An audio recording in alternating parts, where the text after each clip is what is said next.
Hi, my name is Dana Fleitman. I am the Prevention and Awareness Specialist at the Stalking Prevention Awareness and Resource Center, or SPARKed, a project of Equitas. We are funded by the Office on Violence Against Women.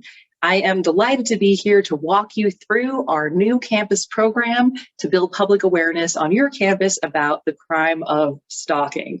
Before I get started, though, I do want to point out that while I, of course, hope you'll utilize this workshop, this is only one of several options that we have for increasing awareness of stalking on your campus.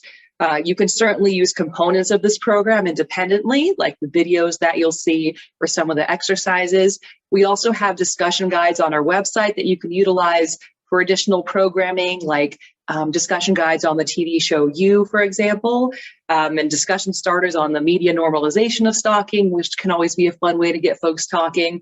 We also have guidance for awareness educators on incorporating stalking into your existing dating violence or sexual violence programming so that you can integrate that without having to do a standalone program if that's not realistic for you, or just to reinforce the messages of that standalone program. We also have guidance on building a public awareness campaign, which we hope you'll do in January for National Stalking Awareness Month, or anytime makes sense for your campus. So I hope that you'll find these resources helpful in upping the dosage and kind of bolstering the messages in this program. So with someone leading the program, of course, I've printed out my facilitator guide. I've gone through it, I've read it a few times, I've highlighted things that will be helpful for me. I've also thought about my audience and how many handouts I'll need. So I printed those out so that when we get to those points in the program, I'm ready to go. I also suggest including understanding stalking brochures and other print information if you have a counseling center on campus, anything like that, so that students can also leave with that in hand after the program. So that all being said, now I'm going to share my screen and disappear and go through this like you are my students and I am here leading this awareness program for you. So thanks so much, and I hope it's helpful. All right, I'm going to share my screen.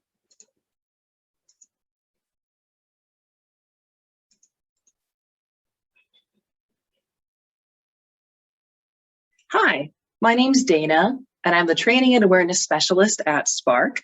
This training was created by the Stalking Prevention Awareness and Resource Center, or SPARK, the National Training Center on Stalking from the Office of Violence Against Women. So thanks so much for joining me. We're going to be talking about stalking today. Stalking on campus, know it, name it, stop it. So just as a trauma warning before we get started, today's program will discuss stalking and violence in detail with examples and true stories. Please take care of yourself however you need to throughout this event. Maybe you need to step out. For facilitators, I suggest if you can have mental health counseling services in the room, or at least clear ways to contact them, that would be ideal. So why learn about stalking? Well, we're going to watch this short video that gives us a few reasons why it's an important thing to understand. So why take the time to learn about stalking? Well, stalking is a really important thing to understand. It is criminal, it is traumatic, and it is dangerous. Stalking is criminal. It is a crime across the United States. That means it's a crime at the federal level, in all 50 states, U.S. territories, tribal lands, and in our military justice system. It might be a misdemeanor or a felony, depending on the jurisdiction and the situation. A lot of people don't realize that stalking is a crime, and so many victims are left wondering, well, what, should I call the police because somebody rang my doorbell or drove by my house? And the answer is that victims can consider reporting to authorities, as well as documenting the stalking. Stalking is traumatic. Many stalking victims experience mental health impacts, including depression, anxiety, insomnia, and social dysfunction. Quite a few also lose time from work, many lose their jobs altogether, and a significant number of stalking victims choose to relocate. In fact, 1 in 7 stalking victims move as a result of their victimization. It's important to hear from stalking victims and survivors in their own words. This survivor said, I have given up all hopes of ever having a safe life. For the rest of my life, I will be looking over my shoulder, expecting to see him there. And finally, stalking is dangerous. Stalking often co-occurs with physical violence, including physical assault, sexual violence, and rape. 1 in 5 stalkers use weapons to threaten or harm their victims. And in 76% of intimate partner femicides, that's murder of a female partner by a male partner, in 76% of completed and 85% of attempted, there was stalking the year prior to that murder or attempted murder. And yet so often, these early signs of danger are ignored as, oh, it's just texting, it's just ringing the doorbell. In fact, one researcher went so far as to say that stalking is homicide in slow motion. So what's the good news? The good news is that we have an opportunity, because stalking is one of the few crimes where early intervention can prevent trauma, violence, and even death. When we recognize those early signs, take them seriously, connect victims to resources, and hold offenders accountable, we can keep our communities safe from this prevalent and terrible crime. That's why it's so critical that you learn about stalking and how to know it, name it, and stop it.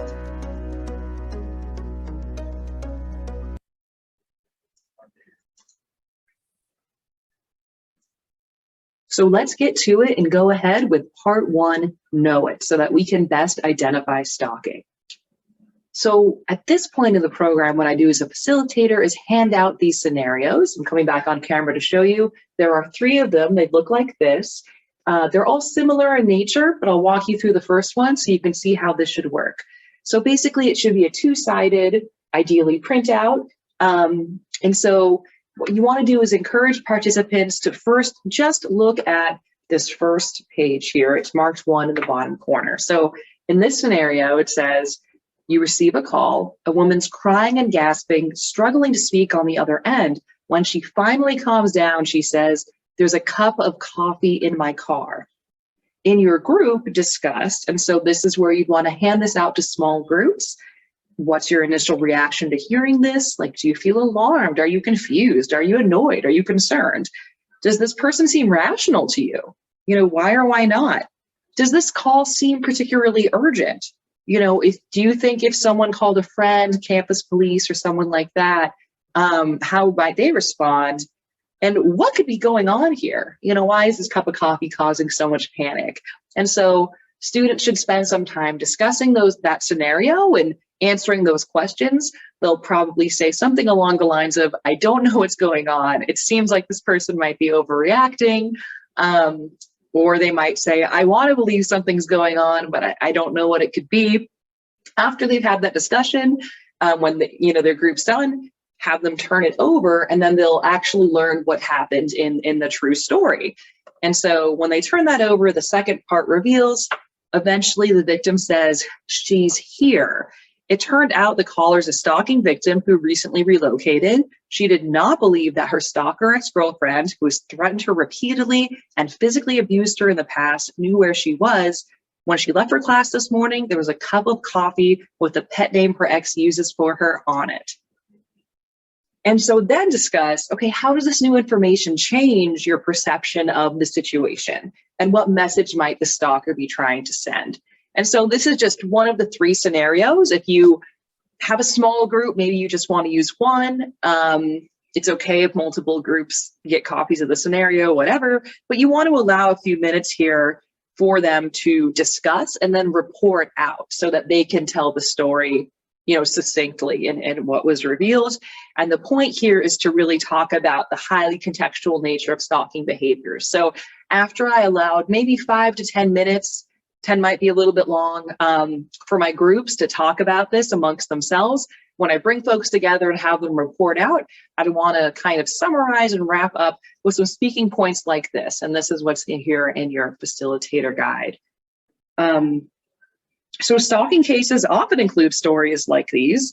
Many stalkers use specific, personal, and disturbing methods to scare their victims.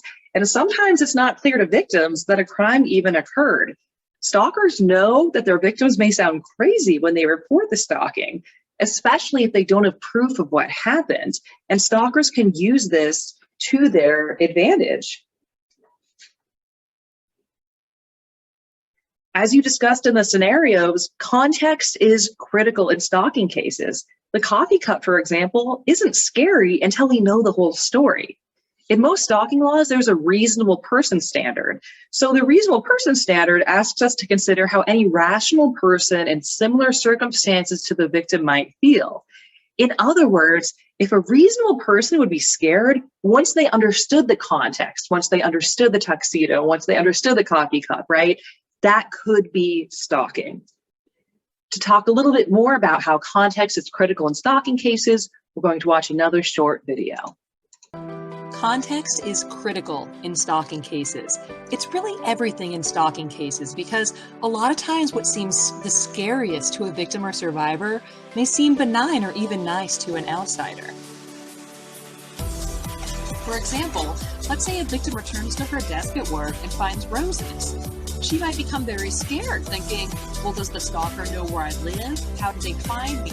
Maybe the stalker even said something like, I'll send you roses the day I kill you.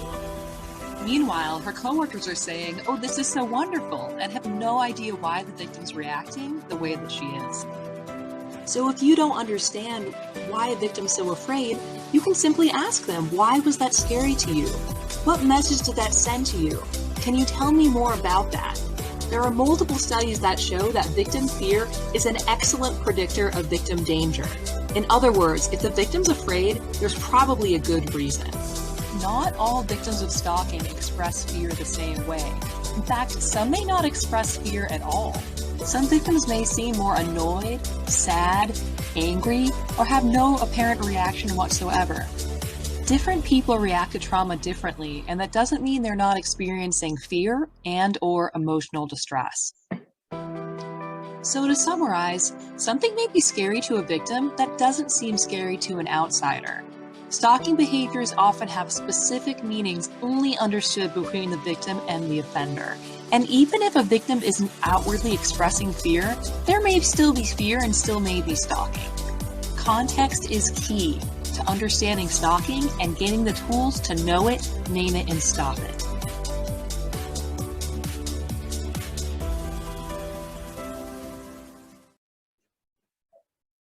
So when we look at the campus definition of stalking from the Clery Act, here it is right here. Stalking is a pattern of behavior directed at a specific person that would cause a reasonable person to feel fear for the person's safety or the safety of others, or suffer substantial emotional distress.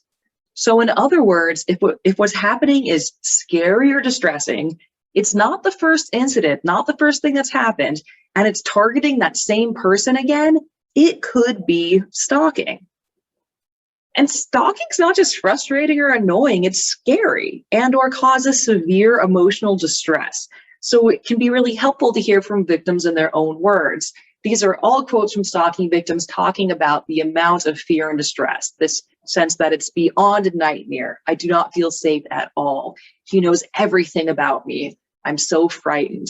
My entire life has been stolen from me. It's a living hell. So it's not just annoying or frustrating. It is truly scary and distressing, and people just want to be left alone. And that fear is how we differentiate stalking from other crimes or behaviors like harassment. So harassment typically describes behavior that's irritating. Stalking describes behaviors that cause fear.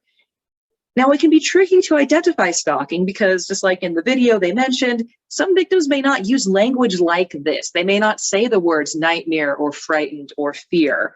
They might seem more annoyed, frustrated, or concerned than necessarily scared. So one helpful way to figure out how scary or distressed someone is, how scared or distressed they are, is take note of what they've changed in their lives. People experiencing stalking may make big and small changes to avoid that stalker. Like they might withdraw from social activities, change their routines, avoid being alone, or change numbers or social media accounts, either their usernames or they might block people. There also might be differences in their health. Maybe they're changing their eating or sleeping habits. They might increase alcohol or drug use. They also might miss class, have academics decline, or just not seem to be themselves. So if you see these kinds of changes in somebody that you know, it's possible they're experiencing stalking. Stalking targets one person. It's directed at a specific individual, not a group. However, stalkers may target other people close to the primary victim, like roommates, classmates, or a new romantic partner. And a stalker might use people close to the victim to get to the victim. So say an ex-partner is stalking their ex. Maybe they're going to talk to the ex's roommate, or their, a classmate or professor or TA or RA, to try to get information about that person. When are they home? When are they coming back to the dorm? Are they going to that party? Or they might begin to stalk that other person as well in order to intimidate the victim, really. So they're trying to get to that victim, and they might use other people to do it. And stalking is a pattern of behavior. Just like dating violence, it's not just one incident, it's a pattern. So how many times does something have to happen for it to be a pattern? Well, in most stalking statutes, including on campuses, it's 2 or more. 2 or more acts make up that pattern. And do those behaviors have to be the same every time? Is it always calling? Is it always texting? Is it always showing up? No, those behaviors can be different. Maybe one day the stalker calls, the next day they show up at the dorm, the next day they send a package, the next day they hack into an account. All of those are stalking behaviors. And so they might do different things on different days. And when you're looking at your school or state statute or policy, realize most official definitions of stalking use this term course of conduct. So that's a synonym for pattern of behavior. It really means the same thing. Many different behaviors can be part of a stalking pattern or course of conduct. Some stalking behaviors are criminal, like property damage, right? That's a crime on its own that could be reported.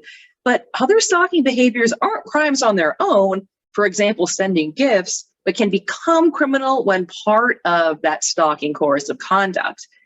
Some stalking takes place in person, showing up, knocking on the door, leaving packages, watching somebody. Others might happen through technology. And those are all different stalking behaviors. So now that we know it, we'll move on to the next section, which is name it. So stalking can include a wide variety of behaviors. And again, those behaviors can happen through technology, in person, or both. And these categories overlap and they can build on each other. Most stalking behaviors fall under one of these categories.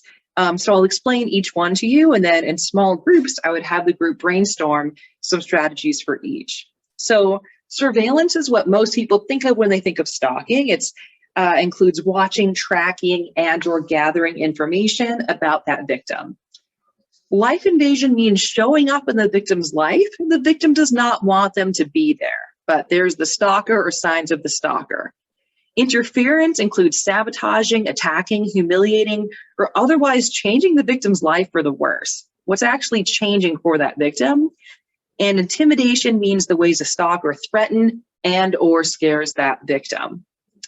And so at this point in the program, what I would do is, again, divide the participants into at least 4 groups. If they need to double up, that's okay. I would hand out something like this. There's one for each one of these kinds of behaviors, and ask them to be creative. And I always joke, get in the mind of a stalker and then get out of it, because we don't like that. But for this activity, unfortunately, stalkers are creative, so we have to be as well, and brainstorm as many strategies as you can within your assigned category. So for life invasion, showing up in the victim's life, people could think about different kinds of contact, etc. If you don't have time to do this with small groups, or you have just one group, you don't want to split them up, instead you could just ask for a few examples of each kind of while you go through this as one big group before proceeding to the next slides. So ideally, I'll have given students some time to think through this, to think through their assigned categories, and then I'll ask them to report out and add anything that I want to add that they might have missed. So I'm assuming that, okay, they just went through it. And then I'm going to present a few examples here as well. So surveillance examples. So these are general. So make sure that you're adding some campus-specific context. For example, don't just say following around, say maybe they're following around campus.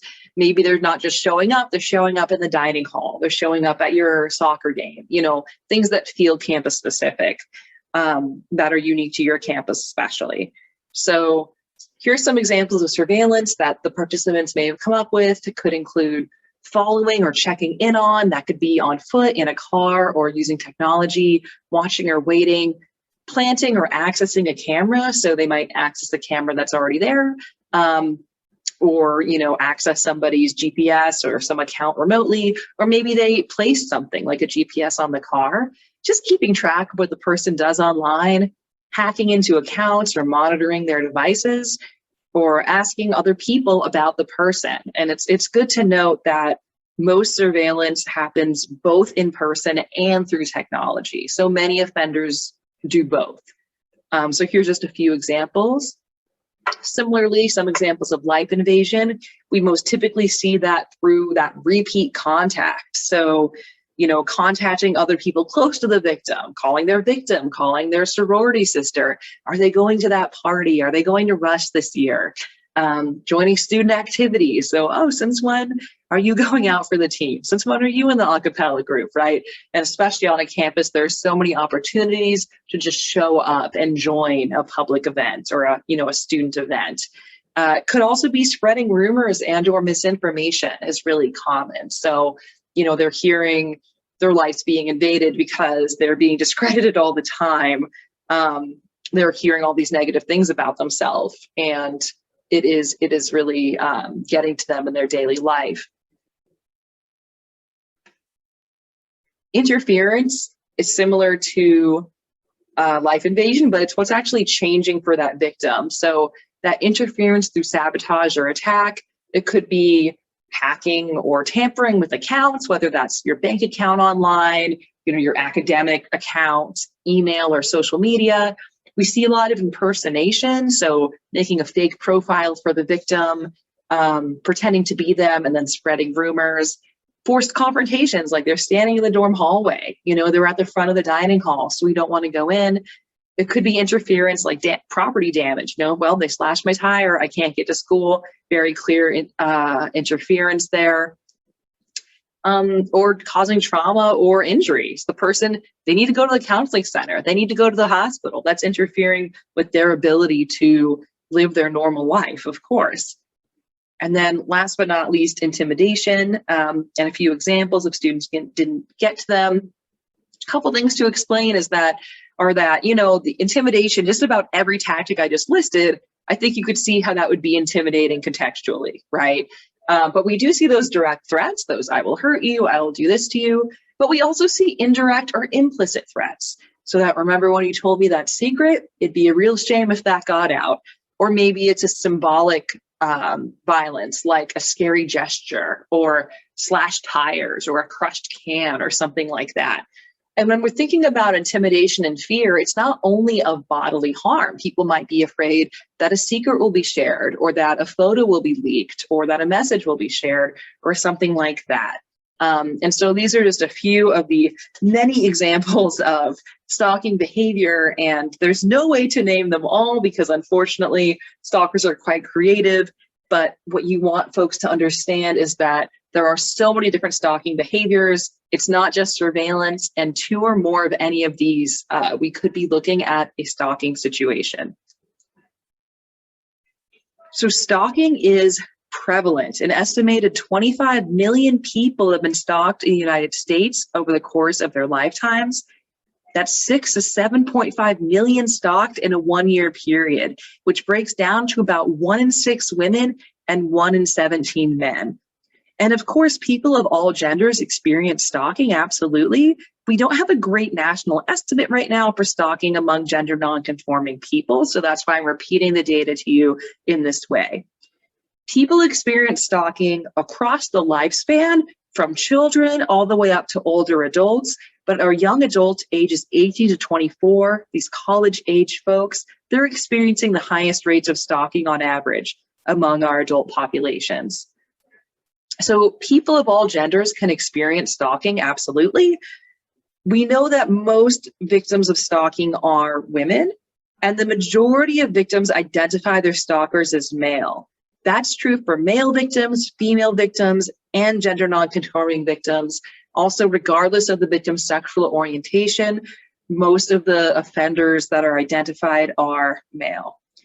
And anyone can be a victim or offender of stalking, absolutely. But there are some students, especially those from marginalized communities, that are at a higher risk than the general student population.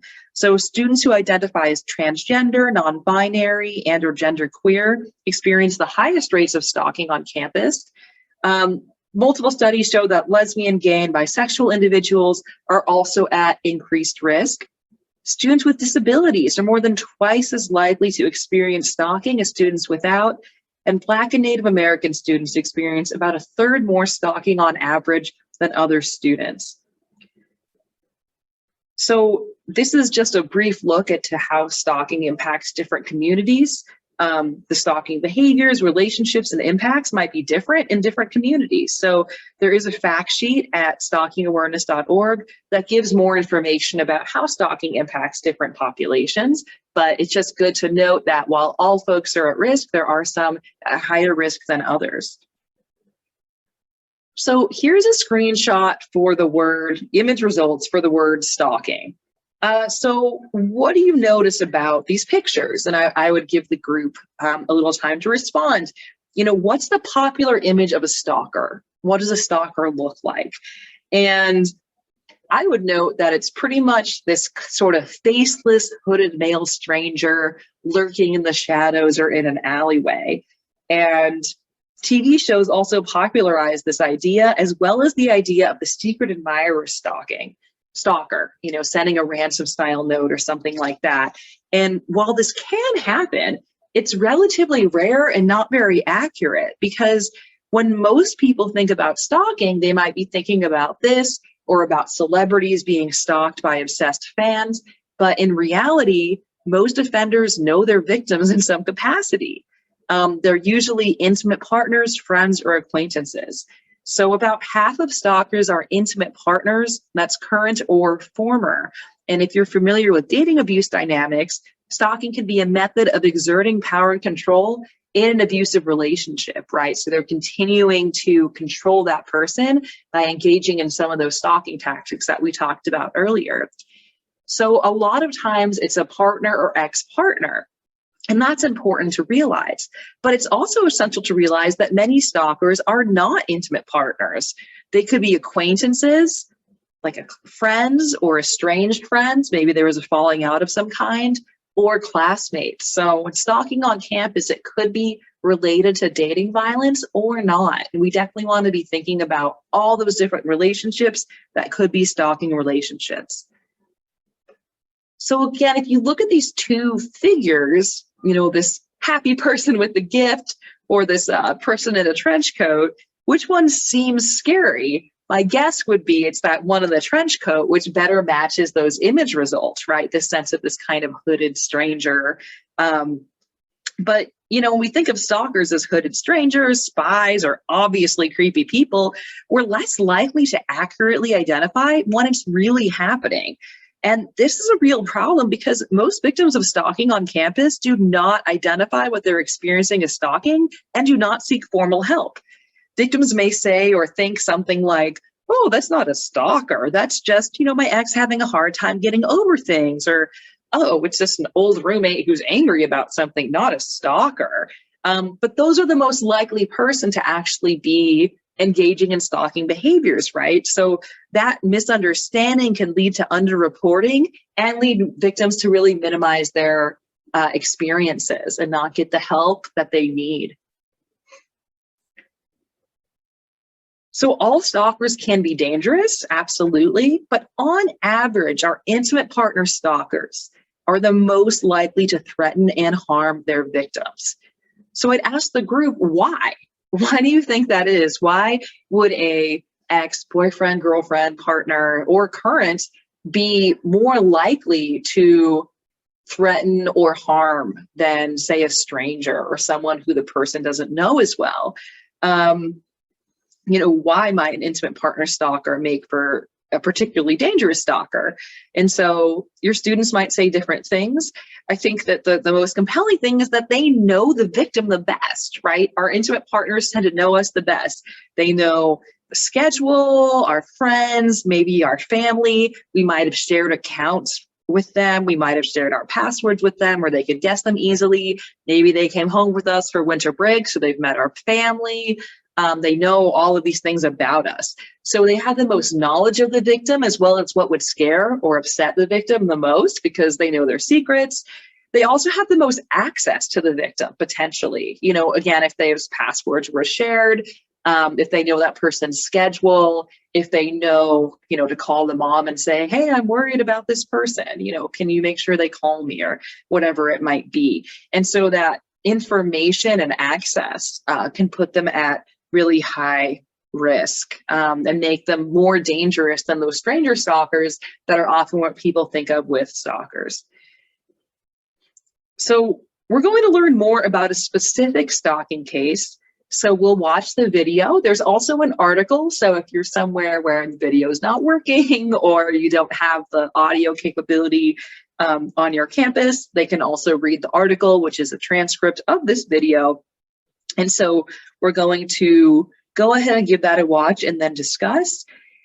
Make sure you recognize that this video is disturbing. This includes examples of stalking, and please take care of yourself as you see fit. Do whatever you have to do, because this can be upsetting and triggering. And so the video's around 7 minutes long, and then we're going to have some discussion questions. You can get back in those small groups and discuss. I'm going to go ahead and play the video now.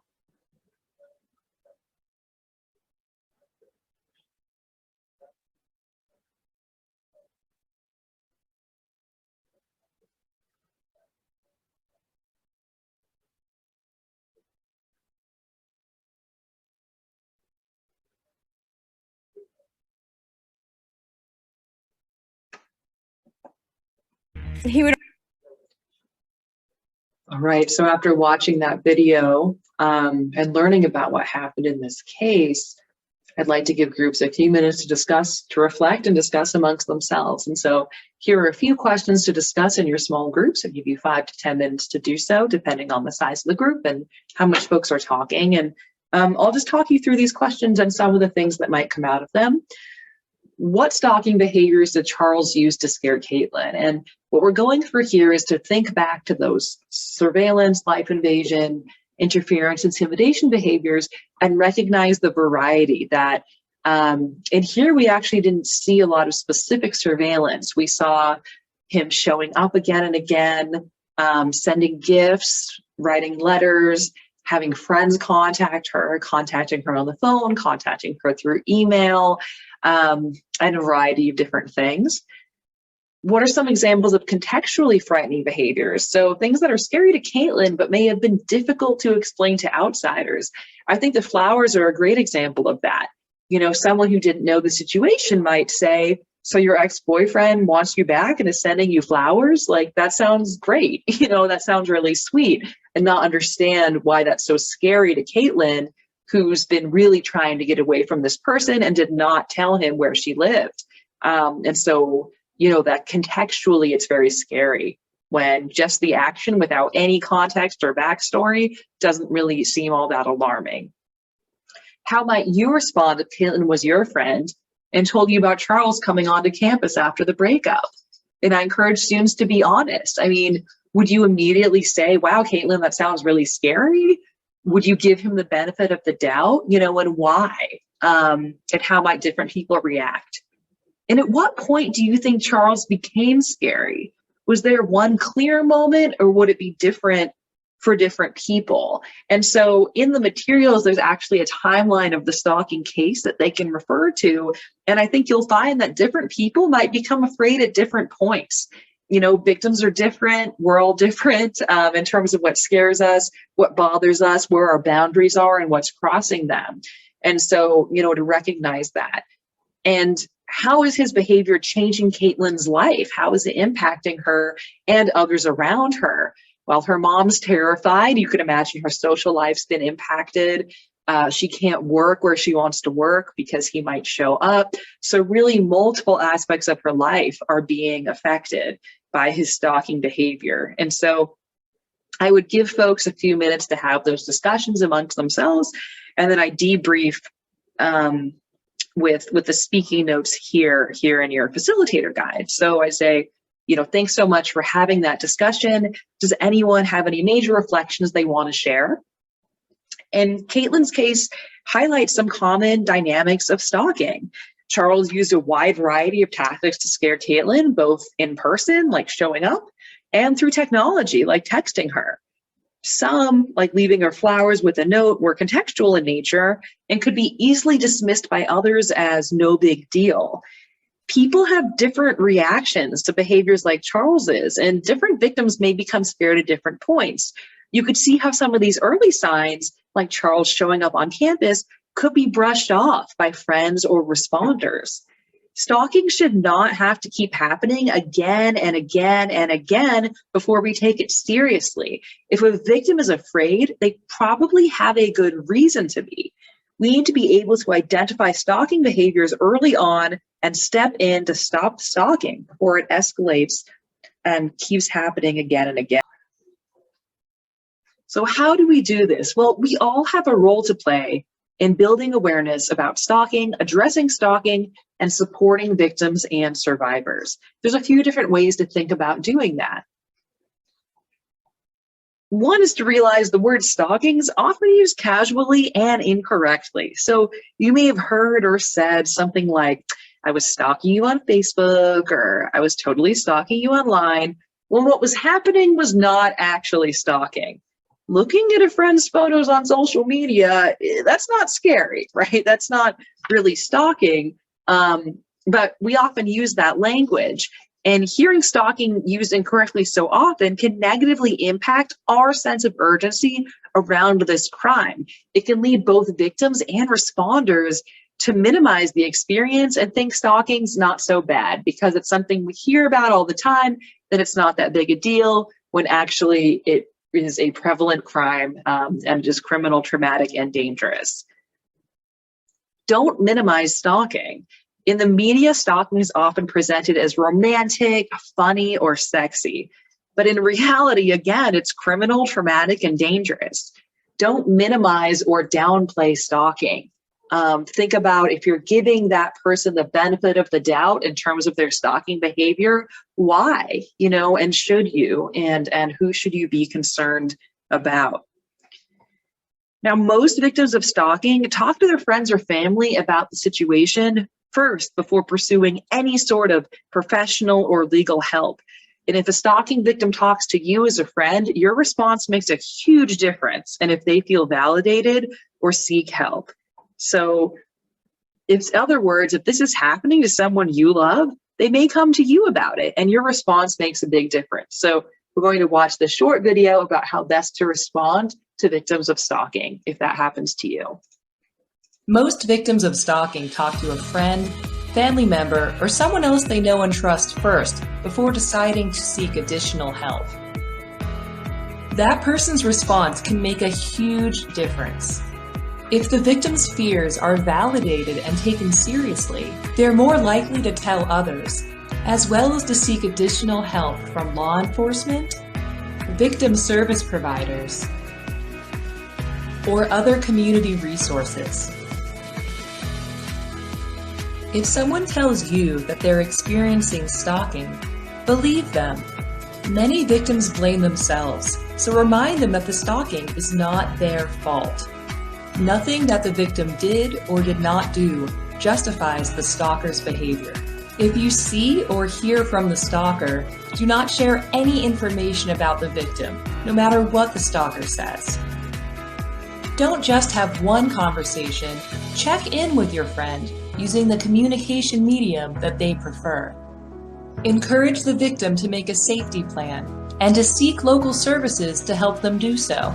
If you aren't sure where to start, Victim Connect can help make a referral to local resources.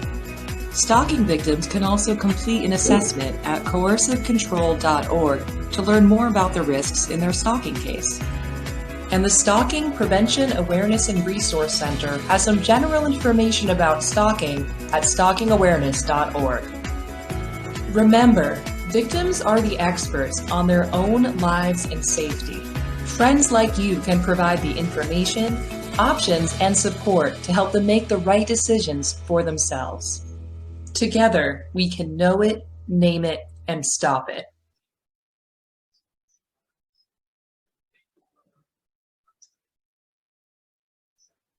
So if you or a loved one are experiencing stalking, documentation is really important because this can help you and any professionals that you might decide to work with, whether it's your Title IX staff on campus, law enforcement, or victim advocates, better understand what's going on and every incident that's happened.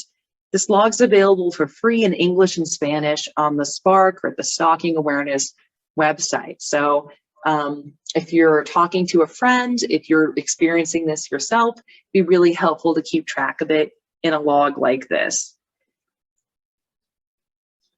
You can also spread the word. By attending today's training, you took a really important step in learning about stalking. But stalking is a dynamic and complex crime. There's a lot of information. So I encourage you to continue to educate yourself on stalking. Stalking impacts every population and every community. So bring stalking awareness to groups where you have influence.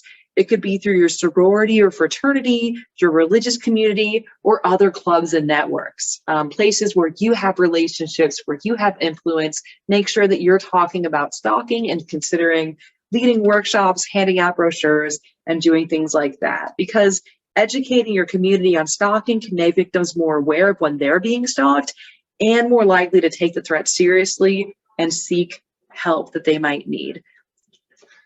I'll hand out or email some resources for you to leave with today, and you can order these print brochures. We have them for campuses specifically online at stalkingawareness.org for any organizations that you're a part of. Today's workshop that you just heard is scripted and available for free online if you want to lead it at a chapter meeting or in any kind of other community group. Another great way to spread awareness is January is Stalking Awareness Month. So there are resources to get involved on the Spark website. We have ready-to-use resources, including social media posts, trainings, and more. So I hope you'll visit the website to get involved. This is where I'd want to put my campus-specific resources. So to say, hey, if you're experiencing this, if you're worried about a friend, here's the Title IX office, here's the counseling center, here's the hotline, whatever it is.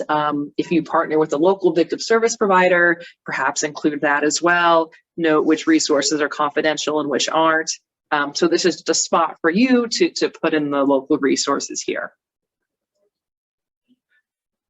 What I'd like participants to do now is turn to the person next to them and discuss one thing that you can do to help address stalking.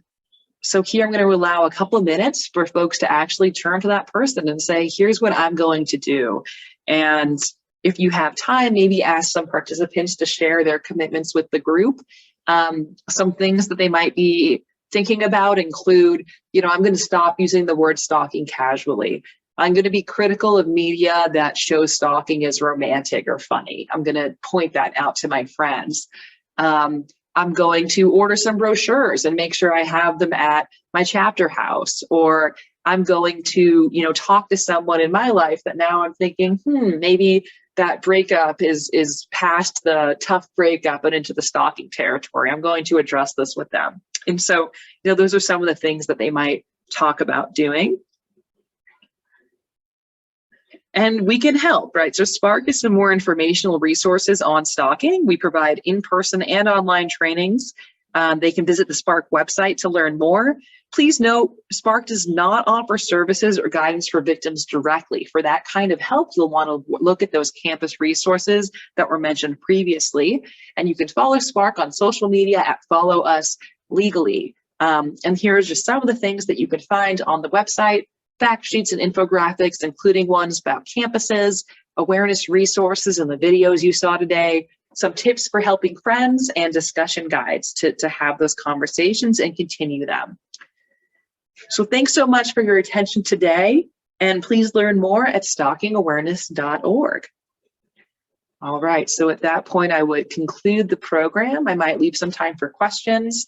And again, I would want to hand out, the resource on supporting friends, the stalking brochure, and any local material. And of course, if folks are interested, having follow-up programming, whether it's those discussion guides, mentioning stalking in your other programming, leading awareness efforts for January or any other time during the year, all of that's a great way to reinforce the messages of this program and to really get people thinking about stalking year-round. So thank you so much to all the educators who watched this session and are bringing this to your campuses. We so appreciate you. It's all easier said than done. And so I hope that this helps you build that program or lead this program locally. If you have any questions, suggestions, or just want to give us some feedback, please don't hesitate to reach out. You can email info@stalkingawareness.org anytime. I hope this was helpful, and best of luck with your program.